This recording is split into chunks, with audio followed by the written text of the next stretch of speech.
Hey guys, how's it going?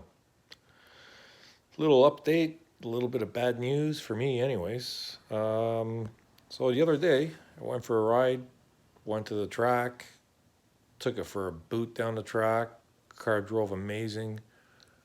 Got to the end of the track, turned around, started driving back, and all of a sudden the motor sounded like the fan belt broke, and then it just stalled. Tried to turn it over, seized, solid. I think I seized one of the rod bearings. First, I was thinking I got a Melling high volume, high pressure pump in the car, and I got a Holley retrofit oil pan that's made for the F body, so you don't break the bottom of the pan off being too low. So what did I do? I put the retrofit pan in, and it's only got 5 liters of oil, and I was thinking to myself, wow, did it suck all the oil out of the pan and it didn't pour back down fast enough, and I fried the motor? It was C solid. I tried to loosen it with a J bar. I couldn't budge the crankshaft whatsoever. I ended up taking off the starter and using a Johnson bar and actually got it broken loose, and I'm moving it, so I got the engine freed up. I'm hoping it's just a rod bearing. And this is the funny thing. The thing had so much power. It was running on 6 cylinders, and I didn't even know it. The exhaust sounded funny. I was kind of wondering what's with the exhaust. It was the first time I ever started it up with the new mufflers and the cats on it and everything and the X-pipe, and I'm thinking maybe that's normal. I didn't like the way it sounded. But I drove it around for about 300-400 miles, and everything was okay. And then, you know what? I started looking into the motor, and I realized, hey, this cylinder is not firing. Cylinder number 5 wasn't firing. The exhaust pipe was cool compared to the other ones. So I started investigating, and it turned out the main harness pin for the coil packs, one of the pins inside was bent over. How that happened, I have no idea. Anyways, I fixed that problem. And keep in mind, this bottom end was fresh. And I considered it broken in after about 300 miles or so. So I started driving it harder. And of course, that one cylinder that was never firing, I'm wondering, yes, the piston was going up and down in the crankshaft and the rod was spinning on the crank journal, but was it really getting broken in? Because there was no force pushing down on it. There was no explosion. So I'm thinking, when I take this apart, my bet is that it's cylinder number 5 rod that seized, and the rod's probably garbage too, because these are fracture rods. You can't resize them. So it's going to be a complete teardown and rebuild. So if I'm going to go through all that trouble, I already forked out $350 for the last crankshaft that was in there. That was out of a 2012 Camaro SS with a 6.2. I guess they did a stroker job, so they sold the motor, or took the motor apart, and I bought the crank off of eBay and built this because the crank that was in this one was not so good.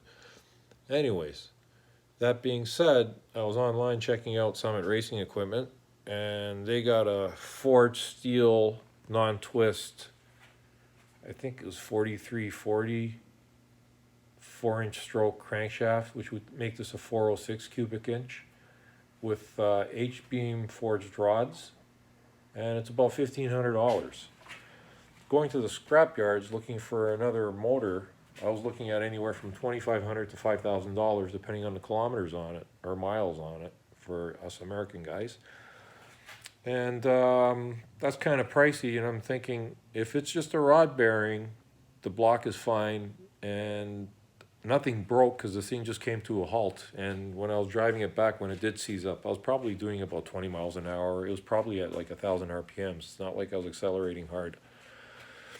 So I'm just hoping that's all it is a rod. And I'll just gut this thing, and I'm going to buy that stroker kit. It's only money, right? I don't have any left, unfortunately. Now I'm going to have to buy stuff with my credit card. Geez, golly, I just almost finished paying the damn card off thinking my project was over and I got a great car to drive around in. And it's like, that was just a rehearsal. Now I'm doing the real deal. Pulling out this motor again and putting in the stroker. Take the block apart, take it to the machine shop, have them deck it, have them clean it all up properly and everything. And when I get the rods and the crankshaft, I'm going to have to select pistons for it. They're going to have to be custom pistons, obviously, because I can't put the stock size pistons in. They'll go right through the top of the cylinder head and hit the piston, or hit the valves, obviously. So it's going to be probably a shorter piston with a higher wrist pin location on the piston. It's because when the piston comes down, you don't want it coming out of the bottom of the sleeve either. So that's another thing with these LS3s. They're limited, if you want to stroke them, to approximately 406 cubic inches. If you go any bigger than that, your piston's starting to come out of the bottom of the sleeve, and you're going to get piston rock as the piston's trying to force itself back up, and your engine's not going to last very long. It's going to wear out really quickly. So if anybody's doing a stroker kit, the best thing to do is don't go any bigger than a 406. With the custom pistons that they make these days, they'll stay inside the sleeve and it'll be just perfect. Anyways, I wanted to give you guys an update. I'm waiting for a couple of buddies to come over and yank this hood off for me, and then they're going to chain up the motor.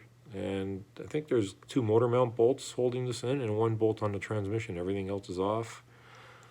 I still got the oil pressure sending unit harness wire to unplug. Everything else has been unplugged, and a couple of grounds behind the cylinder heads, and that's it. I'm going to just unbolt, instead of taking the center bolts out from the clamshells, because this has the Holley, Blackheart Holley adapter mounts for the LS swap for the 2nd generation Firebird, and they got the bolts mounted onto the engine, so it's perfect. I'm not going to do it. I can't even lean over. I'm going to get my buddy to unbolt the 4 bolts on both sides, and we could pull this or slide the motor forward, and they could winch it up with the cherry picker and pull it out. I remember I was doing a video on the B&M shifter. I got to tell you guys, you know, B&M selling a shifter for a 2nd generation Firebird that bolts up to the console nicely and everything. It's all trimmed, everything beautifully. But what they didn't do is give you the, you know, this shifter unit is made specifically for this car. So why wouldn't they give you a shifter cable that's specifically for this car? It's not like they don't make them.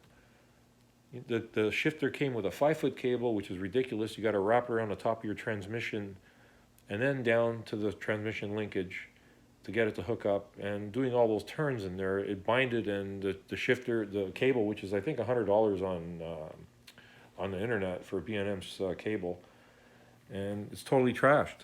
And the funny part is, as I said, they sell a cable. The original cable for this car is 30 inches, but they do sell a cable. Here it is. It's a B&M cable for the shifter, and it's 36 inches, which is perfect because I got a 4L70E in here, so the transmission's a little longer, so the shifter is a little bit farther forward. And it's funny that they sell the shifter separately, and they give you the shifter that's universal, or sorry, the cable separately, and they give you the universal cable with the dedicated shifter kit for this car, which doesn't make any sense. It's like they're making you go out and shell out another. I got a great deal on this. The strange thing is I paid $40 for it, US. It was $39 at Summit, and they have the exact same one, which is red, and it's $100. It's like $98. I just can't understand why the one that's red costs more than double than the one that's black. They look identical. The fittings on both ends are the same as the one that's the universal one that it came with. And the red one looks identical, other than the red plastic instead of the black plastic. And not for anything, who's looking under your car at a shift cable to see what color it is, that the one that's red costs more than double than the one that's black?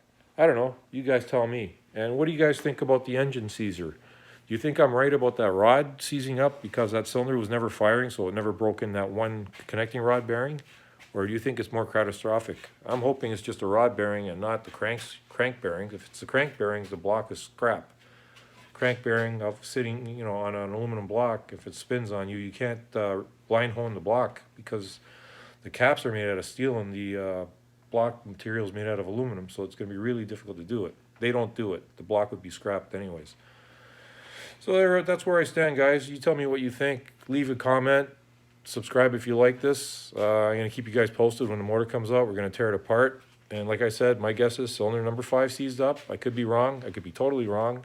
And it's something else, but that's my guess. Anyways, thanks for watching this video. I'll have another one coming soon. Be careful. Stay safe.